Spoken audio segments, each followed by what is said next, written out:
Hello दोस्तों, कैसे हो आप सब। स्वागत है आपका आपके अपने यूट्यूब चैनल लॉ वर्ल्ड पे। मैं अमित बसोया आज डिस्कस करूंगा wife's right to reside in share household not absolute.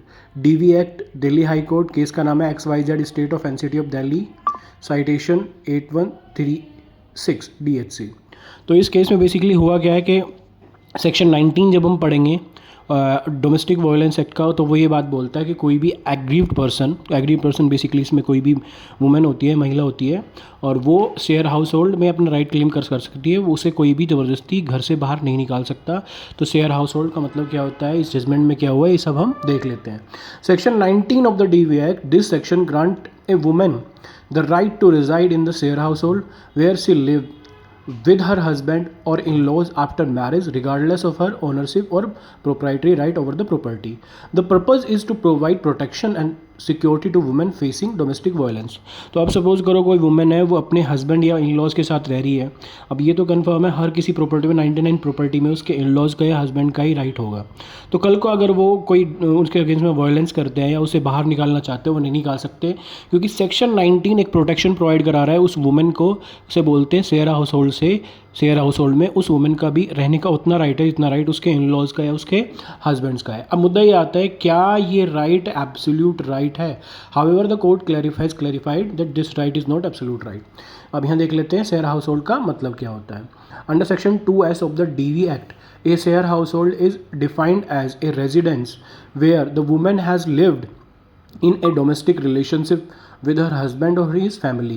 This case reaffirms that even if a property is owned by in-laws, a married woman can claim residence right provided the property is where she lived during her marriage. तो basically share house hold की बात करें तो section 2S of DV act बोलता है तो share house hold का मतलब ऐसा होता है कि जिस शादी के बाद एक जो वुमेन है वो क्या होता है अपने हस्बैंड के साथ जहाँ भी रही थी और उसके यहाँ उसके इन लॉज भी रहे थे, तो मतलब वो सारे के सारे एक हाउस होल्ड में शेयरिंग में रह रहे थे। तो अभी होता क्या है कि उसमें उसका बेसिकली उस वुमेन का कोई राइट तो है नहीं, उसके हस्बैंड का राइट है, उसके इन लॉज का राइट है। कल को अगर कोई भी इनके बीच में कोई भी डिस्प्यूट हो जाता है, अगर सपोज करो ये इसके अगेंस्ट में वुमेन के अगेंस्ट में वायलेंस कर रहे हैं, तब भी इसको इस हाउस होल्ड से ये बाहर नहीं निकाल सकते। इसे बोलते हैं right of share house hold. उसके बाद देख लेते हैं conditional right based on economic status. The judgment reiterates that a woman's financial independence can influence her right to reside in share household. This interpretation aligns with previous ruling that while the DV Act was designed to provide protection, it cannot be used to claim unconditional residence if the woman can support herself. Last फिर दोबारा पढ़ रहा हूँ इस line को मैं। It cannot be used to claim unconditional residence if the woman can claim support herself. तो basically ये एक कंडीशनल राइट है। कंडीशनल राइट का मतलब है कि ये वुमेन के इकोनॉमिक स्टेटस पे बेस्ड करता है। अगर वुमेन इंडिपेंडेंस है, अगर वुमेन का इकोनॉमिक स्टेटस अच्छा है, तो वो ज़बरदस्ती इस राइट को क्लेम नहीं कर सकती है। तो this is a conditional right. The court noted that this is a particularly relevant where alternate housing arrangement can be provided. तो basically this right is not an absolute right, this is a conditional right based on the condition of the women. If women can maintain herself, then she cannot claim that right based on the economic status of that woman. Balancing competing rights. The judgment emphasized balancing the wife residence right with the property rights of the owner. In this case, the elderly father-in-law, this approach is consistent with other ruling that assert a balance between the right to residence for the woman and the ownership right in laws, especially when the wife is financially independent and alternate residence. तो basically इसमें एक conflict हुआ था कि in laws claim कर रहे थे वो उसका घर है, वाइफ क्लेम कर रही थी वो शेयर हाउस होल्ड के अकॉर्डिंग उसका घर है। तो ऑनरेबल सुप्रीम कोर्ट डिसाइड कर देते हैं because the women is independent, because the women is economically stable है, तो इस कंडीशन में वो ऑल्टरनेट शेयर हाउस होल्ड या कोई भी हाउस अरेंज कर सकती है इजीली। उसे ज़रूरी नहीं है कि ज़बरदस्ती उसी हाउस में रहे। तो ऑनरेबल सुप्रीम कोर्ट ने बैलेंसिंग कंपीटिंग राइट इसमें कर दिया और इसमें एक हार्मोनियस कंस्ट्रक्शन के इंटरप्रिटेशन के थ्रू बोल दिया कि ये कोई एब्सोल्यूट राइट नहीं है। अब देख लेते हैं इससे पहले कुछ जजमेंट हुई थी जिसके बेस पे ऑनरेबल दिल्ली हाई कोर्ट ने ये जजमेंट दी है। This landmark supreme court case held that wife's right to reside in share household is conditional and does not extended to property solely owned by in-law if the husband does not live there. This ruling has influence similar cases. तो basically इस case में बोल दिया कि अगर in laws की property है और हस्बैंड पहले से ही अलग रह रहा था वाइफ के साथ, तो कल को अगर हस्बैंड उसको अपने घर से निकालता है तो वो वाइफ इन लॉज की प्रॉपर्टी में जाके शेयर हाउस होल्ड क्लेम नहीं कर सकती, क्योंकि उनकी वो खुद की प्रॉपर्टी है, उनकी सेल्फ एक्वायर्ड प्रॉपर्टी। किसकी? इन लॉज की। किसकी? सास और ससुर की प्रॉपर्टी में वाइफ तब शेयर हाउस होल्ड के अकॉर्डिंग राइट क्लेम नहीं कर सकती अगर वो पहले से ही अपने हस्बैंड के साथ किसी और शेयर हाउस होल्ड में रह रही थी और किसी हाउस में रह रही थी। कल को अगर हस्बैंड उसको उसके उस हाउस से निकालता है जहाँ दोनों वो रह रहे हैं, तो फिर वो जाके दूसरे हाउस में जहाँ उसके इन लॉज रह रहे हैं वहाँ राइट क्लेम नहीं कर सकती थी। केस का नाम है SR Batra and another case. ठीक है, देख लेते हैं। नेक्स्ट केस है विमल ben Ajit bhai Patel versus Vatsal ben Ashok bhai Patel. The supreme court rule that married women can not claim an absolute right in her in laws property unless it is jointly owned with her husband. तो basically जो मैंने अभी पहले बात बताई थी कि सपोज करो एक सास ससुर है, उनकी एक अलग प्रॉपर्टी है और हस्बैंड वाइफ अलग किसी प्रॉपर्टी में रह रहे हैं, तो जब तक कि वो शेयर हाउस होल्ड, जब तक कि उस प्रॉपर्टी में जिसमें सास ससुर रह रहे हैं उसमें हस्बैंड का कोई राइट नहीं है।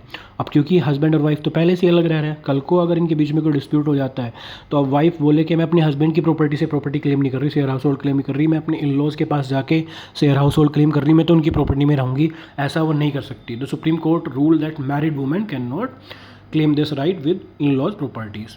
नेक्स्ट केस है Satish Chandra Ahuja versus Sneha Ahuja. The supreme Court clarified that even if the property is solely owned by in-laws, a woman can claim the right to reside there if it is qualified as a share household under the DV Act। तो share house hold का मतलब है basically होता क्या है, share house hold वो होता है, सपोज करो एक हस्बैंड वाइफ और सास ससुर वो सब एक साथ एक छत के नीचे एक घर में रहते हैं, that is share house hold. अब सपोज करो हस्बैंड और वाइफ की अलग प्रॉपर्टी है और सास ससुर की अलग प्रॉपर्टी है। अब कल को अगर वाइफ बोले कि मैं तो अपने हस्बैंड से में के जो प्रॉपर्टी उसमें शेयर हाउस होल्ड क्लेम ना करके सास ससुर की प्रॉपर्टी में शेयर हाउस होल्ड क्लेम करूंगी, नहीं कर सकती। तो शेयर हाउस होल्ड का मतलब बेसिकली ये होता है कि जिस हाउस को सब के सब मिलके एक साथ शेयर कर रहे हैं उसी को हम शेयर हाउस होल्ड बोलते हैं। Provision of alternate accommodation in line with past judgment, the court stressed the importance of providing alternate accommodation if the wife cannot claim unconditional residence in the marital home. The provision ensures that the wife has housing security, but in case where she is financially independent, this security may come in form of rented accommodation rather than continuing residence in the marital home. She is financially independent. मुद्दा ये आता है कि whether this right is absolute right, कभी भी अगर किसी wife को उसके हस्बैंड या इन लॉज घर से बाहर निकालते, क्या हर बार वो शेयर हाउस होल्ड का राइट क्लेम कर सकती? नहीं कर सकती। अगर वो इकोनॉमिकली इंडिपेंडेंस है, अगर कोई ऑल्टरनेट अकोमोडेशन वो अरेंज कर सकती है, तो उस कंडीशन में इस राइट को एज एन एब्सोल्यूट राइट वो क्लेम नहीं कर सकती, क्योंकि उसका इकोनॉमिक स्टेटस अलाउ करता है उसको कि वो दूसरा शेयर हाउस होल्ड ले सके। बेसिकली होता क्या है कि ये डिस्ट्रीब्यूशन वगैरह इन सब को प्रिवेंट करने के लिए, वाइफ के साथ कोई एट्रोसिटी ना हो उसको क्लेम करने के लिए करते हैं। लेकिन अगर वाइफ इकोनॉमिकल इंडिपेंडेंस है तो वो दूसरा हाउस होल्ड अरेंज कर सकती है, इसलिए वो एब्सोल्यूटली कर सकती है उस कंडीशन में भी। लेकिन एब्सोल्यूटली वो शेयर हाउस होल्ड में बोल दे कि मेरा राइट है, नहीं कर सकती। कर तो सकती है लेकिन एब्सोल्यूट राइट वो नहीं है। In essence the court upheld the principle that DV Act intent is to protect women in distress, but that the right to reside is not absolute and must consider the woman's economic independence and the ownership right in of in laws. तो basically देखो share household में women हर बार right claim कर सकती है, लेकिन वो बोल दे कि एब्सोल्यूट मेरा राइट है, मेरे को तो शेयर हाउस होल्ड में राइट चाहिए ही चाहिए, तो कोर्ट क्या करता है फिर उसका इकोनॉमिक स्टेटस देखता है। उसका इकोनॉमिक स्टेटस के बाद अगर कोर्ट को लगता है कि ये तो सच में इसके पास कोई और हाउस नहीं अरेंज नहीं कर सकती, तो ही उसे शेयर हाउस होल्ड में रेजिडेंस दिलवाएगा। अदरवाइज उसका इकोनॉमिक स्टेटस देखने के बाद कोर्ट को लगता है कि ये दूसरा कोई एकोमोडेशन आराम से ईजिली अफोर्ड कर सकती है, तो उसका राइट ये एब्सोल्यूट राइट नहीं हो सकता। तो please subscribe my channel please.